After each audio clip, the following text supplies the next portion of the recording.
Bonjour, et dans cette vidéo, nous allons donc parler de la réglementation dans la restauration et notamment des 1 plus 4 normes à connaître. C'est parti. Alors il faut savoir que la réglementation dans la restauration est plutôt lourde entre les règles d'hygiène, d'affichage, sans compter celles liées à la sécurité. On a vite fait de s'y perdre.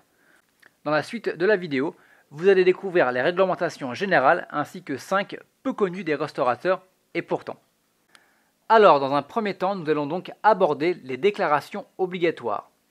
Avant de vous lancer corps et âme dans votre nouvelle vie de restaurateur, vous allez devoir passer par la case déclaration.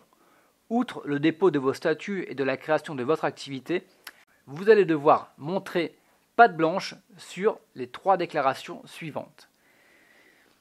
Dans un premier temps, il va y avoir le permis d'exploitation avec une déclaration à la mairie. Donc en fait le permis d'exploitation qui va vous permettre justement de pouvoir vendre des boissons alcoolisées dans votre restaurant. Il y a aussi la déclaration d'existence auprès des services vétérinaires de la préfecture ou du lieu d'implantation. Et en dernier, la déclaration de la vente d'aliments d'origine animale, tels que la viande, les œufs ou le miel, directement à la direction départementale de la protection des populations, la DDPP. Donc une fois ces 3 déclarations effectuées, vous aurez déjà fait le plus gros du travail. Il ne vous reste maintenant plus qu'à respecter un ensemble de règles pour être en accord avec la législation en vigueur. Je vous conseille de prendre un papier et un crayon et de prendre des notes. Nous allons donc aborder 4 autres réglementations propres à la restauration.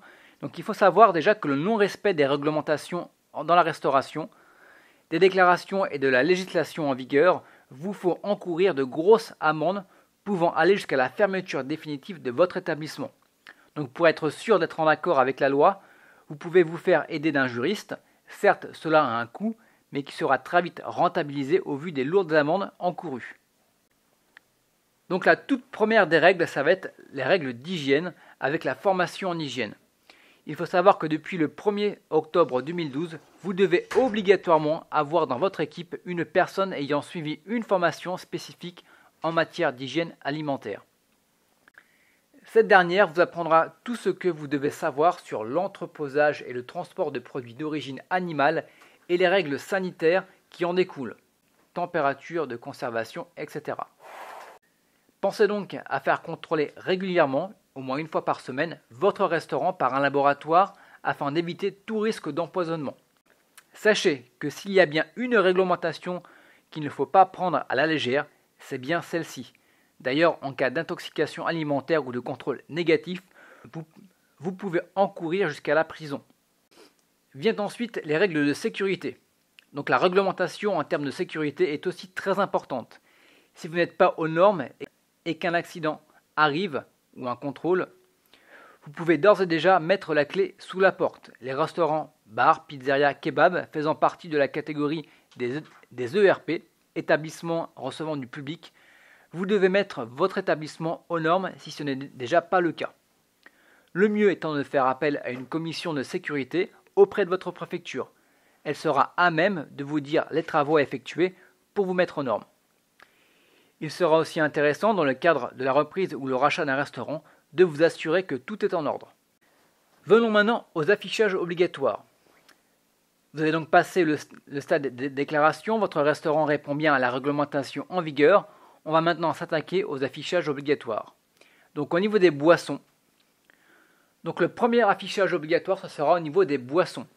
Si vous proposez de la vente de boissons, en plus de l'affichage extérieur de votre licence, vous devez respecter les obligations d'affichage et d'étalage du débutant de boissons, avec notamment l'affichage pour la protection des mineurs et la répression de l'ivresse publique.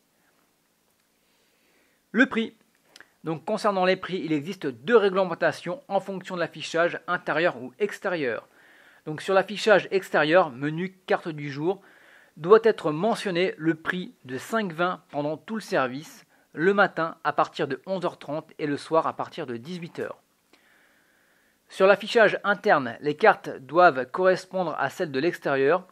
Pour les boissons, vous devez clairement mentionner boissons comprises ou boissons non comprises, ainsi que la nature et la contenance des verres, par exemple un jus d'orange, 25 centilitres, boisson non comprise. Vous allez devoir aussi afficher l'origine des viandes. Si vous servez des morceaux de viande bovine ou de viande hachée, vous êtes dans l'obligation d'afficher la provenance de cette dernière et mentionner l'origine ainsi que le lieu de naissance et de l'élevage de la bête. Il existe bien sûr d'autres réglementations comme les horaires, l'accès aux handicapés, le cas des fumeurs, la diffusion de musique, ainsi que le bruit et le tapage nocturne. Comme vous pouvez le voir, ouvrir un restaurant demande beaucoup de connaissances et d'attention. Un oubli et c'est une amende qui tombe.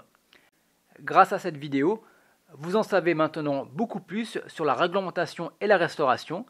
Si vous avez des questions ou des compléments d'information, je vous invite à venir sur le site www.ouvrir-1-restaurant.com dans lequel je vous donne de nombreux conseils pour ouvrir votre restaurant. Je vous retrouve tout de suite de l'autre côté. À tout de suite.